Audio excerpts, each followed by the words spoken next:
Yeah, maybe it's best off, yeah, I guess. Okay. So I'll just say a few words just to introduce our speaker today, Vajramitra, and the context in which we're having this series. So this year we've been going through one of the most basic teachings of Buddhism, which is what's known as the triple training, which is the new life, the new mind, and the new insight: ethics, meditation, wisdom. And we're starting with ethics, which is the way you live your life, which is just as important as what you do with your mind. And in fact, you could say that from a Buddhist point of view, at least, our life is led by our mind. What happens to us, our experience, is led by our mind. And so this is why meditation and the way you live your life are so closely related to each other. But it's not enough just to generate good intentions. You also need to look at what you're doing, how you're treating people, how you're treating yourself, and so on. So in the first talk in the series, we had a look at the first precept, which is the basic precept of love, of friendliness, very closely related to the meditation we've just been doing. So it says, I undertake the principle of training to abstain from harming living beings, and with deeds of loving kindness I purify my body. And so out of that precept, out of that basic precept of love, comes all the other precepts, the thing of positive regard for yourself and others. And I think that probably Vajramitra will bring that out in this talk as to how that affects when we get to the third precept, which I won't say anything about now. I'll leave that up to him. So Vajramitra is one of our North London order members. He's originally from New Zealand. He's a trained architect, still working very hard as an architect. It's hard work doing it, and it's still happening architecture at the moment. And yeah, he lives in the area.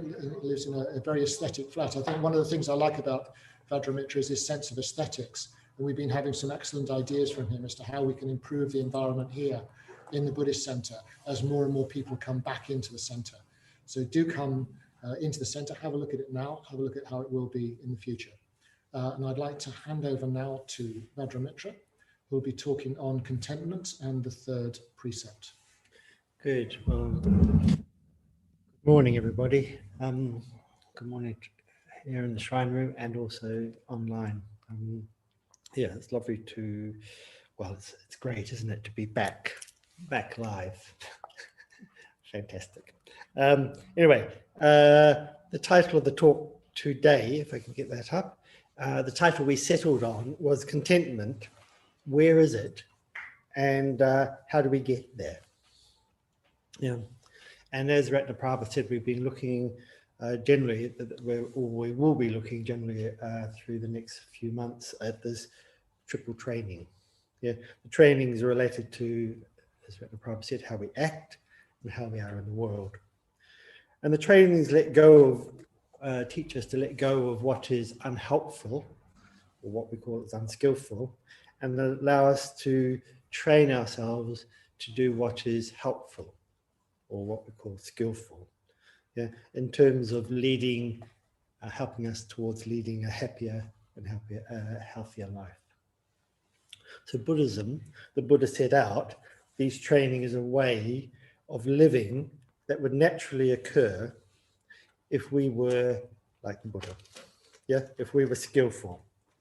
Yeah, that would naturally occur in dwelling in continuous skillful mental states, securing for oneself and others through our practice the best possible results in terms of happiness, yeah, knowledge and freedom. But also we can use these principles to kind of train ourselves to guide us in a way to act and talk as though we were skillful. So maybe we're not completely skillful, not completely helpful in the things we do in our lives, but we can use them to kind of train ourselves as a guide. And it is with these trainings that as we as Buddhists take each footprint to the walk to freedom. Yeah. With each footstep, we train ourselves to act from the unskillful, the unhelpful, moving towards the skillful, the helpful. From that which is unhelpful, moving towards that which is helpful. And the first precept, the precept of love, I undertake the footstep training to abstain from harming living beings, to develop loving kindness.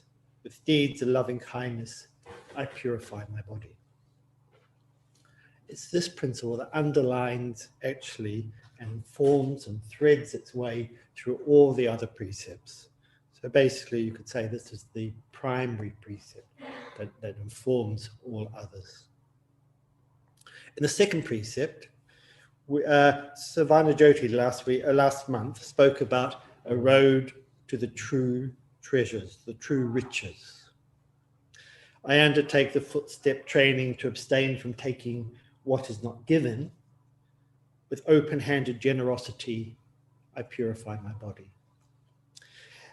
Yeah. And she left us with that lovely image from Sangharakshita, which said, instead of looking at the world as a resource for ourselves, we can start to train ourselves as a resource for the world. And I found that, first time I'd heard that, it's a lovely phrase. So the second principle can be seen as a stepping out into the space of the world with acts and deeds of open-handed giving, a going out of oneself into the vast, spacious world of interconnection, realizing the freedom that comes from our recognition of our place in the world, a world which is interconnected. But today we're going to turn our attention to the third training principle. And in this training, we move into our inner spaciousness. With each footprint, we step into that spacious world of ease, of freedom, into a world of contentment. Just pause there a little bit, because I found myself walking to the center this morning, and I had the thought that this talk wasn't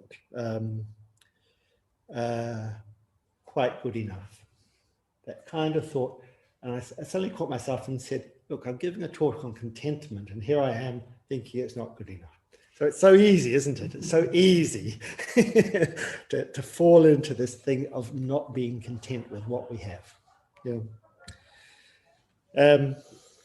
So the third principle is quoted as, I undertake to abstain from wrong conduct for one's own gratification.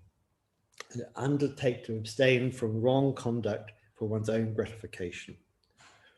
And then the positive, with stillness, simplicity, and contentment, I purify my body. The negative content, the negative recitation is traditionally related to usually to unethical sexual behavior, but it's not totally that, and we'll come to that. So it can be said also, I undertake to refrain from unhelpful sexual misconduct or sexual misconduct. With stillness, simplicity, and contentment, I purify my body. So why, as Buddhists, do we undertake to train from abstain from sexual misconduct? And does this relate to us? And how and does it relate to contentment? And how might we train to become more content in our lives? We all know that, ultimately, sex is about satisfying our appetites or desires, about getting our needs met, about getting our desire for sexual pleasure met. Yeah. At its most fundamental, sex is just sensual pleasure, bodily, physical pleasure. It's great when two or more mutually consenting people choose to enjoy themselves. At its best, it can be, as one person describes it, just like the best 5-course meal. But it's also a bit crazy, isn't it? Sex is this kind of crazy human thing, which is difficult to define, difficult to understand, and sometimes it drives us, and other times it seems dormant. Yeah. Thich Nhat Hanh identifies our sexual intimacy comprises of 3 components: bodily pleasure, physical intimacy, emotional connection, and a spiritual connection. Our sexual relationships aren't always straightforward. We know that sexual relationships can be messy, often very, very messy. They come imbibed with desires, ideas, emotions, feelings, many of which are unconscious, and not just our own. There's also those of at least one other person. Buddhism is asking us to consider the consequences of our actions. Sexual intimacy is ultimately about getting our desire for sensual pleasure, emotional intimacy, spiritual connection met. And those desires are met through with another person.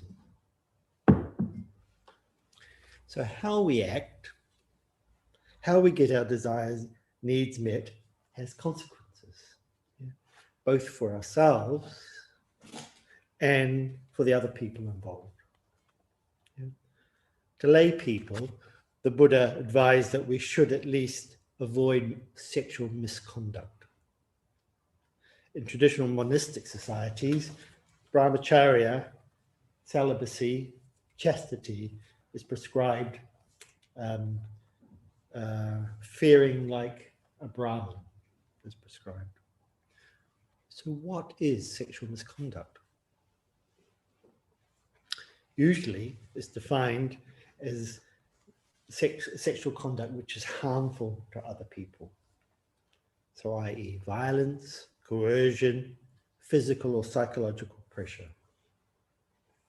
The current headlines regarding the everyone's invited and teach us consent campaigns are exposing the scale of sexual misconduct in UK schools and expanding to reveal sexual misconduct in schools across the globe. They give us an insight into a window of understanding of the extent that how people get their sexual desires met is both very, very messy and causes suffering, causes harm to others. Actions related to sexual activity include rape, adultery, illicit partners, sex with children, pornography, addiction, prostitution, harassment, sexual fantasies, practices of violence within sexual relationships, unwanted sexual comments, cyber flashing, slut shaming. If we consider these words, these activities, which are quite prolific in the world, and reflect on them, then we know that sexual activity can and does cause a huge amount of harm and suffering in the world. Even in a committed relationship, in a committed consensual relationship, our needs do not always align in a point of time with our partner. One person's desires are not always the same as their partner. And this disparity can also cause hurt and harm and suffering. And then when in a committed relationship, we can start to look elsewhere. Which can also lead to kind of levels of concealment or pretense, devious behavior, covering over, hiding away those private moments, thoughts, activities, deceit. So our response might be to try, perhaps, and repress our desires, repress our appetite, our sexuality. But this too causes harm, can cause an enormous amount of suffering, repression, guilt, shame, denial. Thou shalt not. Unfortunately, there's no such commandment in Buddhism, thou shalt not. So how do we work? How do we look at this aspect of our life? So those of us, which is all of us, I'm afraid to say possibly, who are dwelling in the world of the karma loka, which is the the world of senses, the world of sensuous desire, a sexual polarization is experienced. Yeah? A tension. Sometimes the experience is very strong, and other times perhaps less so. Yeah? But generally, in our experience, we have the kind of push and pull of attraction to that sexual disposition that we find desirable.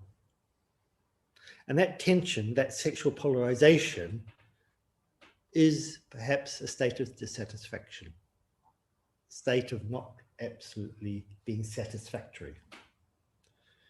That desperation to bring another encounter, to bring every encounter with an attractive person to the culmination, the conclusion that we desire. Physical intimacy, emotional intimacy, love, this is something we all want. And yet sometimes we feel we lack. There's a strong desire, an inner emptiness, a need. And from this position, we reach out, perhaps, and grasp, try and possess, obtain it from outside of ourselves. When we don't feel we have something, then we feel a lack. And from our wanting, our need, there's an experience of insecurity. And we grab at things. And we try and stick them onto us. In a Dharma talk on true love given in August 2013, Thich Nhat Hanh identifies 4 elements, 4 unlimited emotions which comprise true love. And I quote, the first element is maitri, loving kindness, the capacity to offer happiness and care. A true lover has the capacity to offer happiness and care, loving kindness. So we need to be capable to offer ourselves happiness. And we need to be capable to offer the other person happiness. The desire or willingness or the wish to make another person happy is not enough. Not capable of offering happiness, maybe best not to love. The intention is not enough. Maitri is the capacity to enable another person's happiness. We can't impose happiness on another person. So we need to understand the person, their preferences, their difficulties, their needs, their suffering. So this is the foundation of love, the capacity to enable another person's happiness. The second element of true love is compassion, karuna, the capacity to help remove pain, sorrow, fear from a person. The intention is not enough. We have to be able to help that person to remove the pain, suffering, and fear. And if we know how to do that for ourselves, we will know how to do that for others. Understanding our own suffering, then we can understand the other person and help them to suffer less and transform. The third element is joy, mudita. If by loving we cry every day and make the other person cry every day, this is not true love. We recognize true love by this aspect, joy. We are able to offer joy to him, to her, to yourself. And the last element of true love is inclusiveness, non-discrimination. When you're in love, true love, your suffering is her suffering. Her happiness is your happiness. There is no longer any individual happiness, no frontier between the lover and the beloved. You can't say, that's your problem. There's no personal problem. There's no limit. True love embraces everything. That's the last quality of true love. Equanimity, upeksha. So this training principle is much more than about sexual misconduct. Basically, you could also, as Vajramitra did in his talk, I undertake to abstain from wrong conduct for one's own gratification. So it deals with the whole mental spectrum related to our seeking pleasure outside of ourselves and trying to establish happiness, security, and comfort. And it is as though we suffer from some constant niggling need, some nameless lack, some ever-present void that we're trying to fill with something, anything, a sweet, a special treat, a flick through the pages of a magazine, or the TV channels. And Sangharakshita defines craving as a kind of longing desire to possess objects of sensuous cognition which you like, and to include them in our ego identity, in the hope of getting a sense of security from having them as part of us, as part of you. I'll just say it again. So a longing desire to possess objects of sensual cognition which you like, and to include them in our ego identity, in the hope of getting a sense of security from having them as part of us. It's from Human Enlightenment. Everything that can be an object of mind can be an object of sense desire, an object of craving. A thing, a house, a car, a person, event, an experience, a feeling, memory, fantasy, idea, collection of ideas, etc. It's one of the basic kleshas, one of the basic kind of poisons that drive us in the idea of Buddhism. And it's something we do. Yeah, we do quite a lot. It's something that we're doing and has an effect. We spend our lives trying to arrange it to get job satisfaction, relationship satisfaction, ideas satisfaction, experience satisfaction, sexual satisfaction, sensual satisfaction. And dependent on the things out there, the external conditions, we try and order the conditions in our world in the hope that they will fulfill us. Ultimately, our desire for the things that we crave, unfortunately, seldom bears any relationship to the capacity of those things to satisfy that craving. People usually eat sweets, not because of their flavor, but for the temporary experience of reassurance. And these are quotes from Sangharakshita again, from Living with Kindness. Unfortunately, we are dissatisfied with our experience, and we look in the wrong place for the solution. We look into the world, out there, into the world for the remedy in the form of desired objects, people, and experiences. Unfortunately, all our attempts to get satisfaction from external objects, or the hankering and scheming and yearning, come from this restlessness, the refusal to accept ourselves and our condition.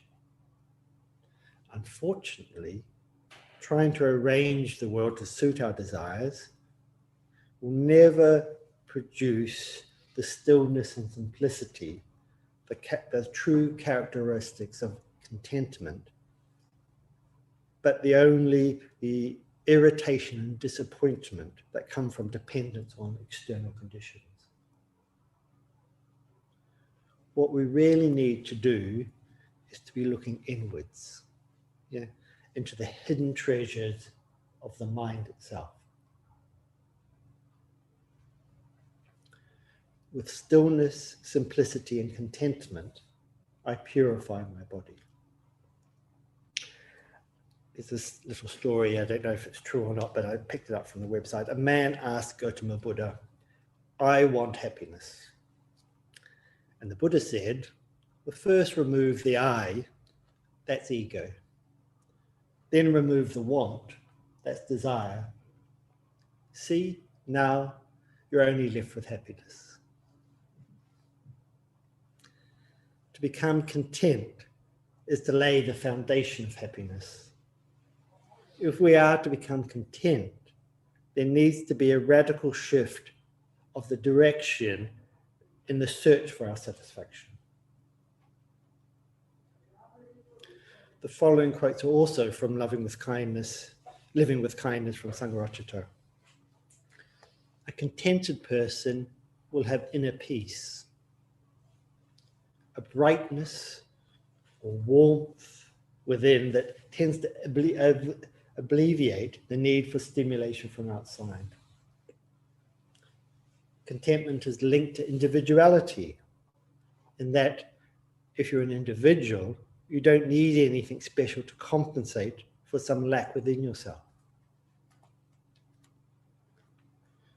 You have a being of your own. You are not unreasonably dependent. If you are not unreasonably dependent on external circumstances or on the approval of others. You find a certain sufficiency or fulfillment within yourself in the experience of your own being. And it's in this sense that we are contented. One's contentment, or lack of it, is basically always with oneself. Contentment is a deep-seated internal sense of well-being. That feeling that you are deeply happy with who you are and what you have. And contentment can only come from our own inner resources, from creating the appropriate conditions within our own mind. Where we look inwards into the hidden treasures of the mind itself. It's a mind completely at peace. No longer, I want. No more not craving. More than not craving. More than non-attachment. It's not detachment. It's much, much more than the absence of attachment. Contentment is a very, very positive mental activity. And with that, it brings individuality, independence, freedom, creativity, equilibrium. It is the opposite of a closed and fixed state of mind. It's a state of openness and freedom. Content. You have a healthy enjoyment of your state of being, free from caginess and undue reserve. Content. We delight in awareness and simply just being. But also actively pursue where we selectively and consciously attach to what is skillful and positive. Traditionally, is a metaphor that describes contentment. A piece of thistledown blown on the wind, free and floating. A piece of thistledown blown on the wind, free and floating. It's a state of openness and freedom, a generous state of being, wherein you have no need to cling to anything or to gain anything in order to be happy. So how do we train, develop, dwell in contentment? Well, I'm just going to run through a series of possibilities. I think the first thing is we naturally need to choose to cultivate contentment. Yeah. So with regards sexual misconduct, it's traditionally stated as refraining from sexual misconduct means practicing not causing harm, not lying or taking and not given, as applied to our sex life. And that may mean containing our actions or altering how we approach our relationships. We can look to develop contentment in whatever situation we have chosen.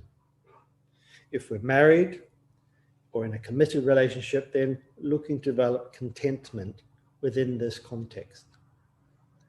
If you're chosen to be single, then looking for the contentment in that lifestyle. If we're dating online, it's like, well, how do we become content in that situation? How do we look to find a way of acting and being in relationship to both ourselves and other people in the current conditions that we've chosen?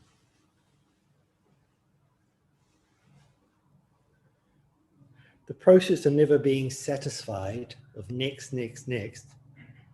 So do I always want to be doing this process of never being satisfied, of next? So the more we can let go, the more peaceful and satisfaction we will experience. So taking this footstep is an undertaking by you to yourself, to do your best to observe a certain type of restraint, because you understand that it's a good thing to do, to act with the least harm and the most care, to leave your footprint as lightly and as skillfully as possible in the world. We can develop contentment through gratitude practice. Yeah, simply reflecting, writing down what we have. Reflecting on, we develop a sense of gratitude with what we're blessed with. Realize the enormous abundance that we each have. Develop a sense of gratitude for our life. If we make this a kind of a regular practice, reviewing and reflecting on what we have, then we turn away from what we don't have, or at least we put it into the context of our own abundance. In meditation, in mindfulness meditation, each time we sit, we can learn to start to come home, to feel the body, connect with our current experience, choose to move away from thoughts and energies of the past or what might be, choosing to just simply and gradually be, gathering ourselves up so we're content, available to be fully with our experience in this moment, totally involved in the flow of each here and now experience, in the herd,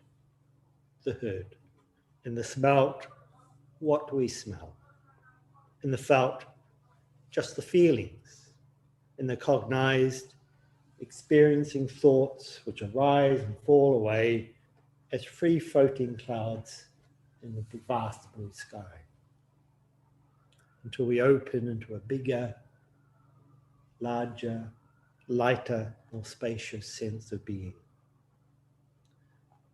But perhaps most importantly is the practice of the metta bhavana. The very foundation of contentment is metta. And conversely, feeling metta for oneself is the keystone to contentment. When you don't have metta for yourself, you experience kind of an emptiness, a hunger and a void, and you look to love from somebody else to fill that void, at least for the time being. We clutch at love, demanding it as a compensation for the unconditional acceptance that you're unable to give yourself. Again, from living with kindness. Developing a sense of care and love for ourselves, seeing that ultimately there is nothing wrong, nothing to fix, nothing about ourselves that isn't just as it should be. Developing a sense of care and love for oneself brings us into contact with our own inner well-being, an experience of inner spaciousness, openness, and ease. A resilient, deep-rooted state of peace, energy, and confidence. A brightness, warmth, and inner harmony that alleviates the need for stimulation. Developing metta consists largely in finding contentment in oneself and living by that. Outside of meditation, if you want to set up the conditions that support contentment, then we should perhaps look towards developing simplicity and stillness in our lives. And that's perhaps something we've got a little bit from the lockdown, isn't it? A little bit, at least more simplicity in our lives. That is one of the benefits that I think have come from the lockdown. The fact is that we can just become too busy, filling our lives with doing and sense input. The person who is contented is one who leads a simple life. And conversely, one who leads a simple life will become contented. I remember when on my ordination retreat, we were up in a mountain in Spain. We were up there about 3 or 4 months, I think. And the lifestyle was very, very straightforward. Very, we got up in the mornings, we meditated, we had breakfast, we had a period of ablutions and cleaning teeth, etc., washing. Then there was a study about 10, 11, lunch. We had free time in the afternoon for walks or sleeps, and then meditation in the afternoon, dinner. It was just a very ordered, regular life. It went in the same routine day after day after day, and it was one of the most contented times that I've ever had in my life. There's a kind of sense of sometimes in the morning one could just sit there listening to the noises in this whole space of this big valley. It was sort of peaceful, and other people around clattering around doing what they were doing. But it really was quite a delight, a sense of one can just live one's life very simply, very contentedly, with not none of the crazy things that we have, our little devices and TVs and whatever we need in the city. So I lost my place here, so you'll have to excuse me. Yeah, so where we're up to.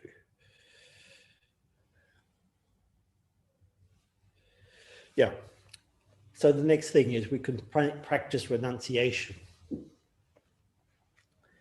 We may notice that we are normally attached to some things, to some activities, surfing the net, constantly looking at eBay, maybe food, maybe sex, and we can choose to put these things down, give up these activities, restraining our impulses.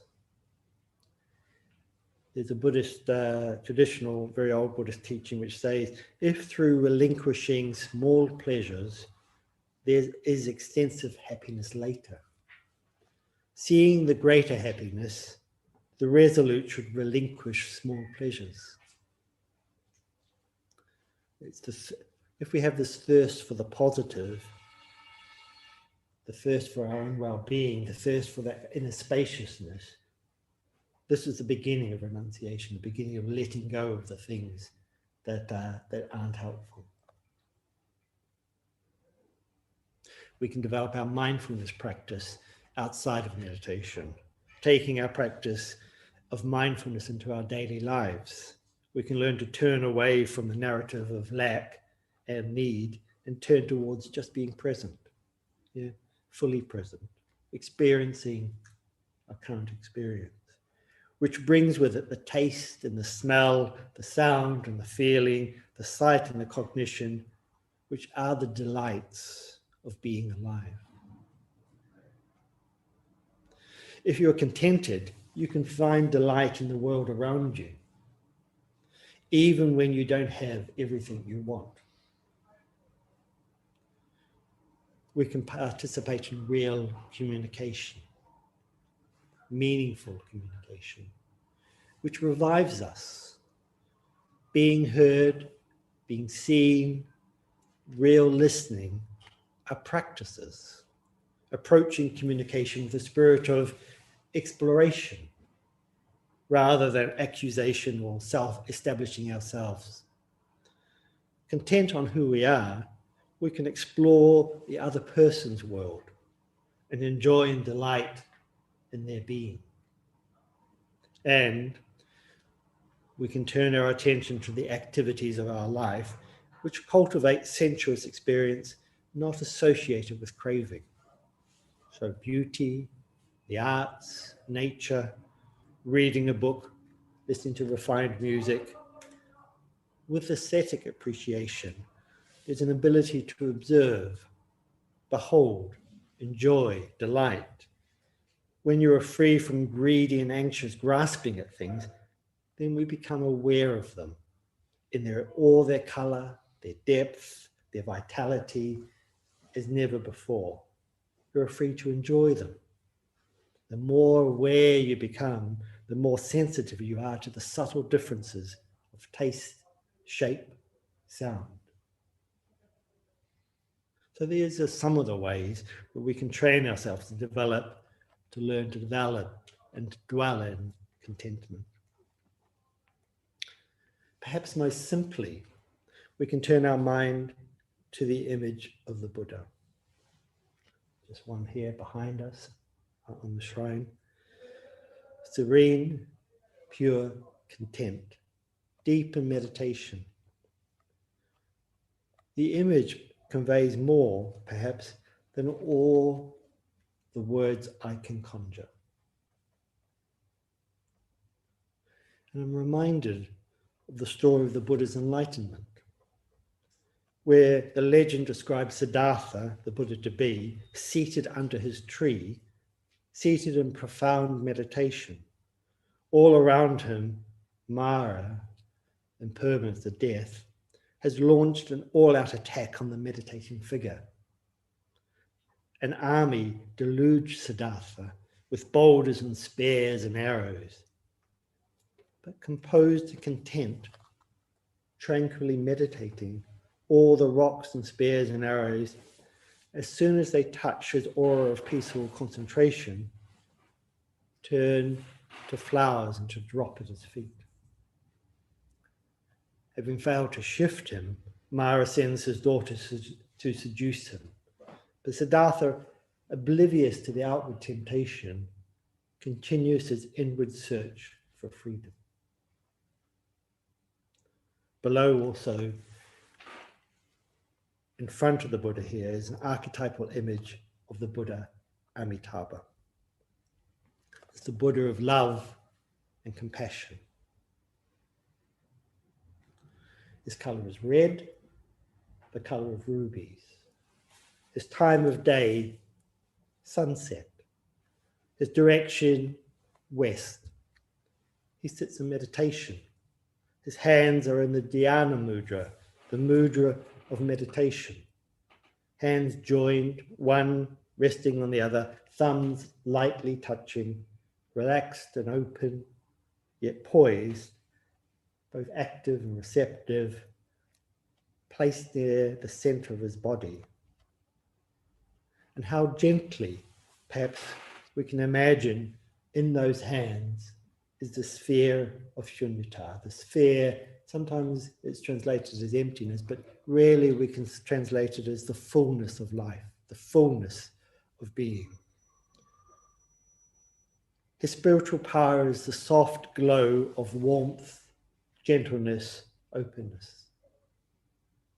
His wisdom is discriminating, where he sees the uniqueness, the distinctive characters of everything. A passionate lover wants just to be with the one unique, seemingly irreplaceable person who is the object of their love, highly aware of that person's distinctive qualities, endearing mannerisms, a movement of a hand or a phrase, special and lovable because they are the distinguishing marks of the loved one. But all else is excluded, rejected, ignored. Amitabha holds our potential as a true lover, the embodiment of our capacity to enable the world's happiness, our capacity to help remove pain, sorrow, fear from the world, his infinite joy and his non-discrimination, his total inclusivity. Your suffering is his suffering, his happiness, your happiness. There's no frontier between the lover and the world beloved. There's no boundary, no limit. Everything is embraced. So it's in this training that we align ourselves with Amitabha. We move into our own inner spaciousness. With each footprint, we step into that spacious world of ease, of love, of freedom, into the world of contentment. Thank you.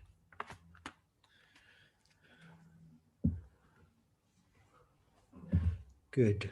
So, if that clock is correct, we haven't got a lot of time. We've got a few minutes to pause and breathe and think and ask any questions if we have any last questions. Otherwise, we'll be looking at this topic in the next following weeks of the month. So we'll be exploring some of those themes, I'm hoping, that we've set out there. Are there any immediate questions and thoughts? Queries? I know it's a lot to take in, a lot of words. Just let them rush over you. Don't worry about it too much. Yeah. Is there anything online that's coming up? That's put the volume up so if people online want to say something. Brilliant talk. There's no, I mean, it may be for some of you very new ideas, Buddhist ideas that I'm throwing at you, yeah, quite comprehensively, possibly. But as Ratna Prabhupada said at the beginning, it's like taking what's useful for us, what those, taking what's helpful for us away from the talk or ideas or what we may do to be useful. But I think the radical thing of the talk is really this idea that actually we won't ever get our needs met from outside of ourselves. And what we really have to do is look inward and work to connect with that sense of positivity within, that sense of internal, which we actually all have, that sense of kindness and warmth and love. We all have that. It's just connecting with it. Sometimes we lose our connection somehow. Yeah. Would you mind just restating the first two precepts? Yes, the first one is, goodness me, you might be better at my problem than I. Vajramitra, can you repeat the question so we can hear it online? Okay. What are the first two? What are the first two precepts? Yeah. So the first one is, I undertake the principle of training to abstain from harming living beings and practicing deeds of loving kindness. And the second one is abstain from taking what is not given and practice generosity. Yep. And then there are 5 altogether we'll be going through. There's another 2 after this. Yep. There was something I was going to ask Vajramitra in a way, which is you've sort of outlined how wonderful it would be to learn how to be contented and to bring contentment into your life. Now, why do you think that in Buddhism, the other side of that, in the precepts, is focusing particularly on sex? Do you think sex is the area where discontent is commonest? well, quite frankly, I'm not totally sure, but what I think is that I don't think it's the only area, but I think actually it's the most difficult area. Yeah, it's the most strongly for us. It's the strongest impulse that because we don't feel totally whole, we go to get our needs met. And it's a very, very strong pull in our lives as human beings, and it's very human. We're not saying so. And I think it's very important not to get caught up with this idea. Okay, then we shouldn't be having sex. It's not. I think it very comes back to about it is human. It's very contained in our lives. We just need to work with it, find a way of working with it. I'll come back to you in a moment. Working with it and finding a way in which we can kind of hold it while we also develop contentment alongside of it. Yeah, because it is such a big area of our lives, I think. I mean, the Buddha said if there was something else as strong, then enlightenment wouldn't be possible. So it's one of the things that really is going to be there for a long time. So we actually need to learn how to be with it, how to work with it. Yeah.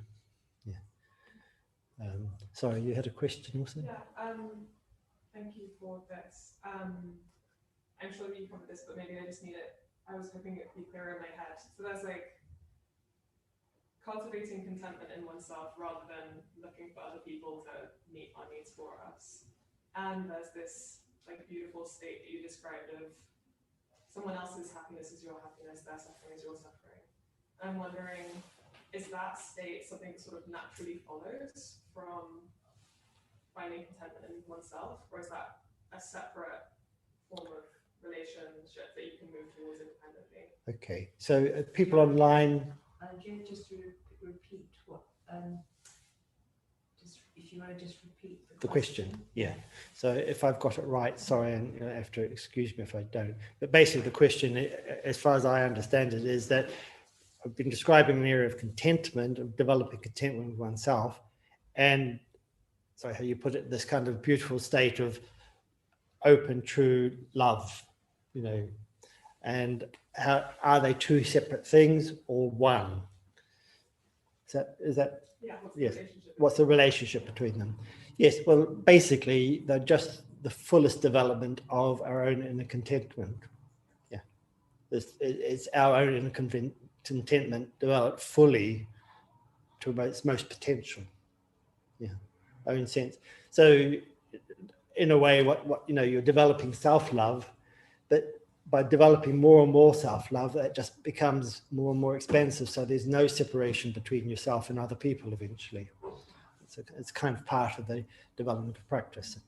Yeah, but we start with self-love and we build on that. We build on it until there's a sense of just openness giving. Yeah.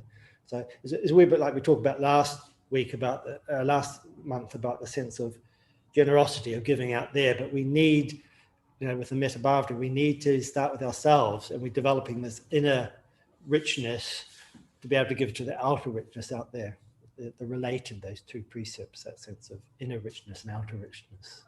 Yeah. Mm-hmm. And if I recall correctly, one part of the state of true love was care, or capacity, caring for another person. And so I was wondering, to be in that sort of like fullest state of true love, does that have to be in both directions? Or can you just have true love towards another person or people without having them getting to that same state, like identifying? I think yes. I think you can have just from one direction. Sorry, the question is, with true love, caring for another person, does it have to be in one direction, or does it have to be reciprocated from the other person?